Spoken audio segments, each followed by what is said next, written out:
E aí, pessoal, beleza? Carlos do Meliponário Irapitã aqui e bora responder as dúvidas que apareceram no canal nos últimos dias e principalmente no vídeo da divisão de Miringuaçu. Se você não viu esse vídeo, tá no card aqui em cima agora e na descrição aqui abaixo.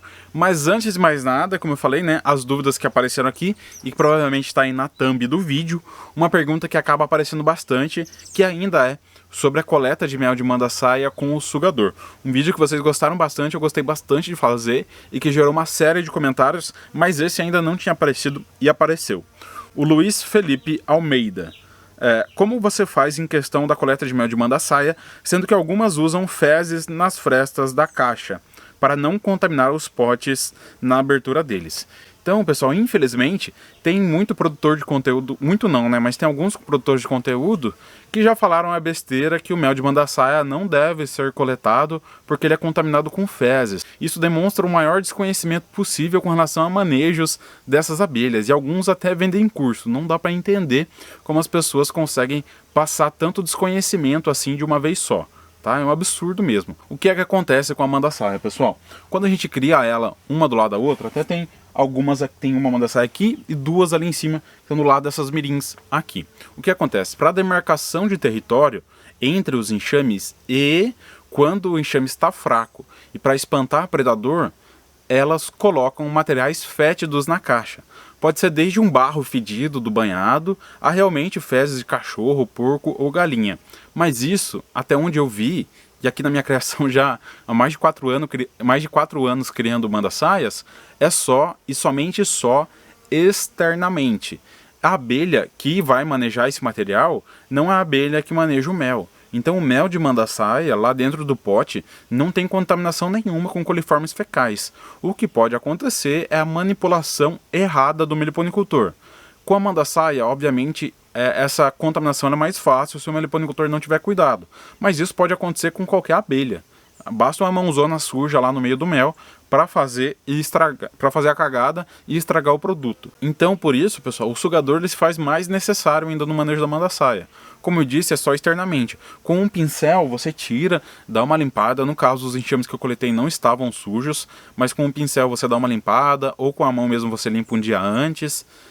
Deixa a parte externa limpa, abre a tampa, tira o plástico, lá dentro não vai ter nada. Já que você está fazendo a coleta com o sugador, você vai abrir os potes e sugar esse mel. Não vai haver contaminação nenhuma. O que pode acontecer é que caso você queira fazer a coleta pela virada da melgueira, essa melgueira realmente tem que estar bem limpa. Então seria você tirar a melgueira, abrir os potes e virar essa melgueira. O que não é muito recomendável aí, e é muito mais fácil mesmo com o sugador, ou mesmo com o sugador é porque você já vai ser uma coleta mais profissional. E se for para consumo próprio, com uma seringa você consegue fazer isso. Tá? A virada da melgueira ela é muito recomendável, eu recomendo, né, fazer com as tubunas, por exemplo, que são potes menores, mas que você consegue furar bem e virar isso. Com a jataí acaba sendo um pouquinho mais fácil você espremer esse mel. Eu também já disse lá no vídeo do sugador, para potes pequenos o sugador não se faz eficiente, mas para potes grandes, como é o caso das melíponas e da borá, realmente é muito bom o uso do sugador. Mais uma vez, o contato está aqui embaixo caso vocês queiram adquirir. Não estou ganhando nada com isso, realmente é para ajudar o amigo que está lá produzindo um produto de qualidade, que é esse sugador de mel.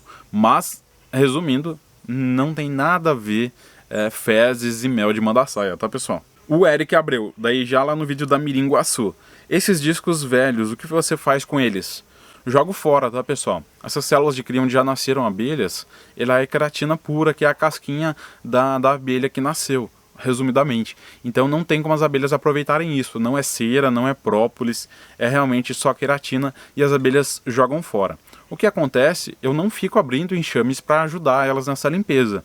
Mas a partir do momento que eu abro e vejo que está fácil de tirar, eu ajudo elas tirando, porque imagina para uma mirim ter que ficar quebrando aquelas células em vários pedacinhos para sair para fora.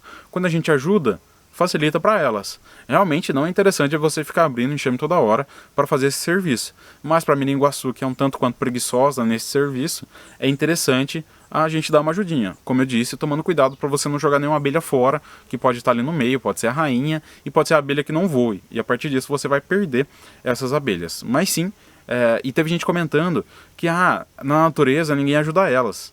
sim, na natureza ninguém ajuda elas, mas eu não estou criando abelha no oco da árvore.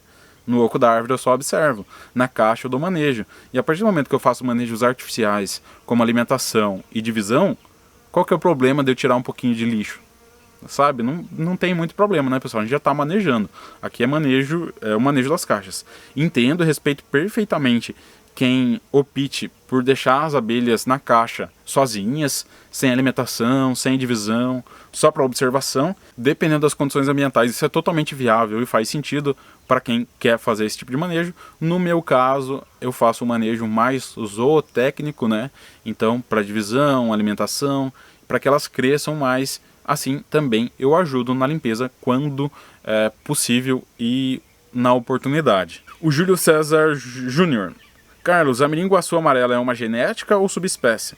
Uma pena que são tão raras. No caso, a minha miringuaçu aqui, ela é preta.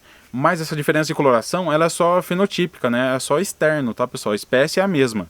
O mesmo vale, até uma discussão antiga, da mandaçaia preta e da mandaçaia marrom. Tem gente que fala que é espécie diferente.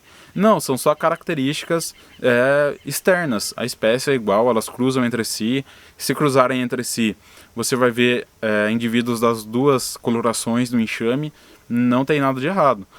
Tem gente que acha mais bonita a amarela, mas é a mesma espécie, a mesma configuração de enxame, de ninho, sabe? Alguns querem ter da preta e da amarela no enxame, no meliponário. Alguns pagam mais caro pela amarela. Mas no final você vai misturar as suas abelhas, não vai ter diferença nenhuma. O mesmo vale para mandaçaia preta e marrom. Tem gente que quer ter só MQQ chocolate, meliponários só com MQQ chocolate. A não ser que seja nativa da sua região a predominância de alguma, não faz sentido, pessoal. Porque no final mistura tudo, tá? Mistura tudo.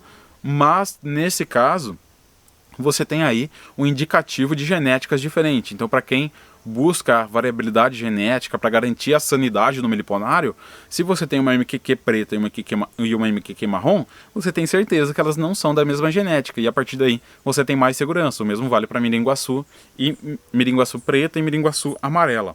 Na Doriana a gente tem isso também, algumas com a coloração mais amarela e outras com a coloração mais preta. Lembrando também, pessoal, que acaba gerando uma confusão em alguns, que todas as abelhas jovens em qualquer espécie, elas são mais claras, elas são mais amarelinhas. Elas vão ficando mais velhas e a partir daí elas vão ficando mais escuras. Então a gente tem que avaliar só os indivíduos adultos, não os indivíduos jovens. O Vitor Miguel Schuck. Acho que eu já respondi algumas dúvidas, mas pergunta boa é pergunta boa. Boa noite, Carlos. Eu observei que na minha mirim, que eu transferi, a rainha não fez discos no ninho delas e começou a fazer posturas no meio do mel, bem desregulada. Isso é normal? Então, Vitor, se a rainha, pelo que você viu, é normal e a postura só está desregulada, mas não é uma postura zanganeira, é normal porque provavelmente, já estamos entrando no outono, ela está procurando um ambiente mais quente. E no meio dos potes de mel, as abelhas vão ficar ali para consumo também. Os potes de mel e pólen, eles são isolantes térmicos, eles funcionam como excelentes isolantes térmicos. Por isso as minhas caixas são configuradas para que ao redor dos ao redor dos discos de cria, das células de cria, as abelhas acumulem potes de mel. Isso é imprescindível para que uma abelha passe muito bem o inverno, mesmo em caixa fina ela consegue passar caso tenha mel em volta. Então pode ser que nesse caso ela está procurando um local mais quente. E isso já é bom, porque mirim poderia ter parado a postura já se ela tiver com frio, se realmente for isso a questão.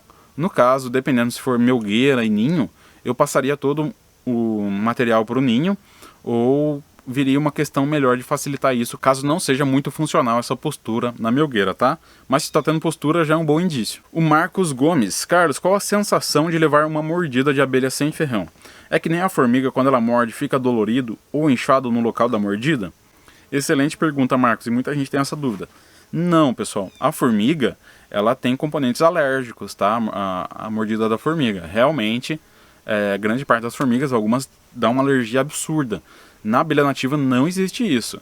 É só um movimento físico mesmo, tá? Lembrando que todas as abelhas nativas possuem o ferrão atrofiado, então ela não ferroa, ela vai mordiscar com a mandíbula mesmo, com a boca dela ela vai mordiscar. Algumas mais, outras menos, e algumas chega a ficar vermelho, forma casquinha, dependendo da quantidade e tempo de mordidas. Então se você for manejar uma escaptotrigona, dependendo do dia, ela vai mordiscar bastante e chega a ficar vermelho a mão. Mas é como se eu ficasse beliscando aqui várias vezes. E isso vai machucar um pouquinho e ficar vermelho, tá? Isso é mecânico, não é alérgico. Algumas pessoas acham que é alérgico, mas não é. Ninguém vai ter alergia por mordida de abelha. Vai ter incômodo, como eu falei, se for uma trigona, uma arapuá, guaxupé, alguma outra trigona, vai machucar um pouquinho mais, mas não tem alergia. Pode ficar tranquilo. E com relação à sensação, algumas é uma mordiscadinha, outras morde mais. Por exemplo, a tubuna não é tão doído. A borá morde bem mais forte. Uma guaxupé morde mais forte ainda. Tem a grande sanharó, nunca tive contato com ela, mas alguns dizem que ela consegue cortar uma camisa dessa como a minha. Então cada uma aí tem a sua força. No geral é tolerável se for pouco, tá? Agora, como eu uso macacão, eu não uso luvas, porque eu não gosto do manejo com luvas. Então eu aguento um bocado de mordidas aqui no pulso. Nada demais. Depois passa, é até legal ficar vendo as marquinhas depois. O Dionísio diz: boa noite, amigo. Esse lixo dentro da caixa e restos de célula de cria, elas tiram ou temos que retirar? Eu já falei sobre isso, né? Mas reforçando, pessoal, elas tiram, tá? O que acontece com a miringuaçu é que ela é muito, que eu não faltou falar na outra resposta, é que ela é muito preguiçosa. E ela vai, se tem espaço, ela vai deixando lixo. Vai deixando lixo, vai deixando lixo. A hora que, quando falta espaço, aí que elas vão retirar. Às vezes elas diminuem a postura pela falta de espaço. Mas eu nunca perdi enxame por causa disso. Tá? Então chega no momento que elas fazem a limpeza. Já vi relatos de pessoas que dizem que o enxame pereceu, quando foi ver estava lotado de lixo dentro. Isso eu nunca observei aqui. Já tem mais de 2 anos que eu crio miringuaçu. Nunca observei isso, tá? Então, caso você não ajude, elas darão conta da limpeza. O Bruno também, né? A célula de cria velha não é reutilizada? Isso vale para todas as abelhas sem ferrão ou só para algumas? Vale para todas, tá, pessoal? Para todas. Elas não utilizam, nenhuma delas utilizam. Com relação às dúvidas do último vídeo, é isso. Espero que tenham gostado desse vídeo. Quem não é inscrito, por favor, se inscreva. Mais da metade do pessoal que assiste os vídeos ainda não é inscrito. Dê essa forcinha pra gente, vamos crescer aí o canal. Quem sabe no futuro próximo a gente consiga aí a plaquinha de 100 mil inscritos. No mais, muito obrigado pra quem ficou até aqui. Qualquer dúvida, deixa aqui nos comentários. Quinta-feira tem vídeo novo com tema novo aqui no canal. Um abraço e até o próximo vídeo.